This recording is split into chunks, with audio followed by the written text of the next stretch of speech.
certainly the cruelest attack in Sussex.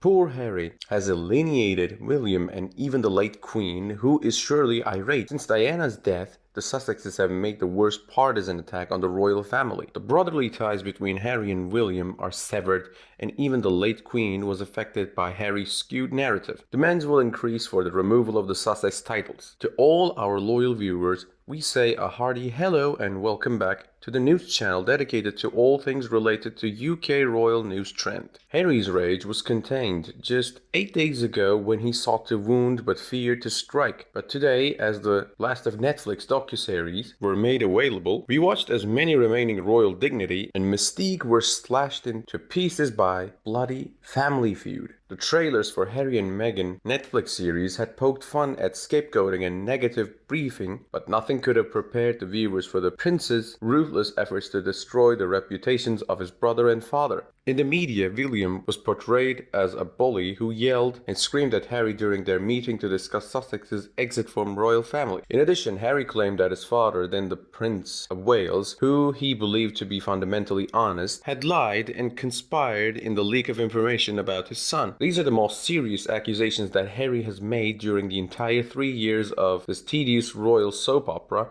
and it's difficult to imagine a way out of this mess for him and his wife. They're the most extreme form of partisanship against the royal family in 27 years since Princess Diana's interview on Panorama. And then there was Princess Diana's scathing criticism of Prince Charles, during which she essentially called into question his royal legitimacy. But hers was a calculated move designed to secure her position in advance of her divorce. No senior member of the family is sparred, either or directly or implicitly, as her son rails against his treatment in a skewed narrative in which he sees conspiracy and sinister forces lurking behind every closed palace door. The late Queen is depicted similarly as a powerless figure who had no impact on what transpired. Harry and his wife portray themselves over and over as helpless victims of heartless, indifferent organization that is only concerned with its own continued existence at any cost. He expresses his dissatisfaction with a government agency that was happy to lie in order to shield William but unwilling to tell the truth when it came to his own safety. Harry and Meghan's last official engagement before Megxit was to attend to the solemn Commonwealth Day service in Westminster Abbey along with the other royals. Harry's description of this event is vaguely as a plotline from The Crown, Netflix's fictional account of the royal family. Harry felt isolated from his loved ones. Cue somber music. This apparent lack of emotion is puzzling, especially since Harry must have questioned his own role in creating this impression of indifference. He prefers to wallow in his own pity. It may take some time for the ashes of his ad hominem attacks to settle, but the most significant loss is the brother-sister bond he shared. The bonds of brotherhood that seemed unbreakable 25 years ago when they all grieved the loss of their mother have likely been shattered. In the most recent episodes, Harry explains to viewers why he and Meghan decided to leave their royal duties and relocate to the United States, saying that they were not supported by the royal family and blaming the onslaught of negative media attention that had been focused on Meghan. He recalled how terrifying it was to have William scream and shout at him and King Charles say things that just simply weren't true, while the Queen sat quietly and sort of took it all in during the family meeting at Sandringham.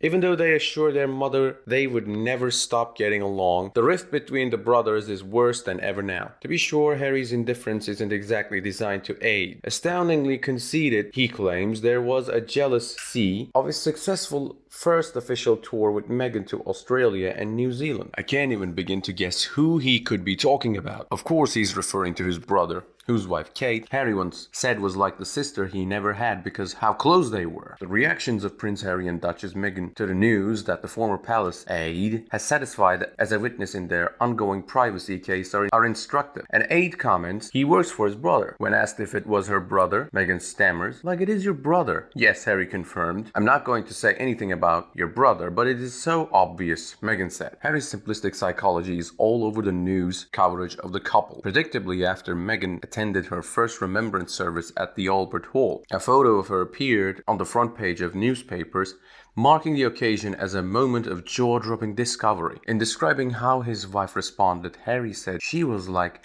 "But it's not my fault," and my response was, Yes, I'm aware. That's how my mom felt too. Here we see another offensive segment from Diana's infamous Panorama interview in which she claims that Prince Charles was completely consumed by jealousy because of all the spotlight was shining on her instead of him. They continue to hide behind the prince's mother's legacy, and references to Diana appear in every episode just like they did last week. There was a sense in which Harry felt compelled to repeatedly emphasize the fact that he was, in fact, his mother's son. Meanwhile, Meghan became as well known around the world as the late princess had been. The implication was clear. Harry's wife, not his sister-in-law Kate, was the royal superstar. Similar to Diana, he thinks the monarchy doesn't care about his subjects, and he and his wife are the victims. When media isn't the villain, however, William often is. William texts his brother one day after their interview with Oprah Winfrey aired. Harry hands the phone to his wife without telling her what's on the other end. What is this? She wonders before letting out a breath of awe. Wow.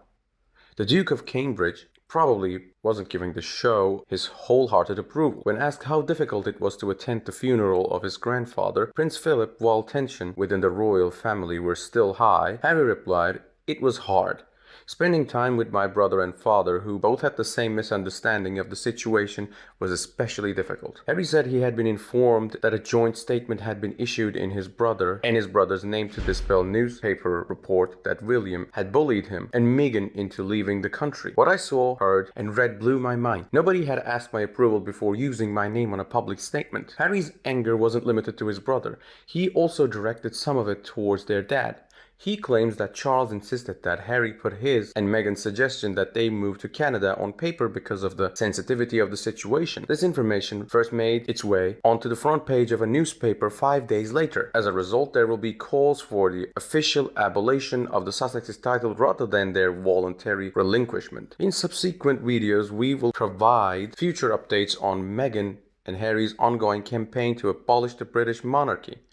Really, I do think this constitutes a scandal of serious proportions. If you want to make sure you don't miss any new videos about UK royal news trend, subscribe to our news channel. Much appreciation, have a nice day, and I'll catch you in the next video.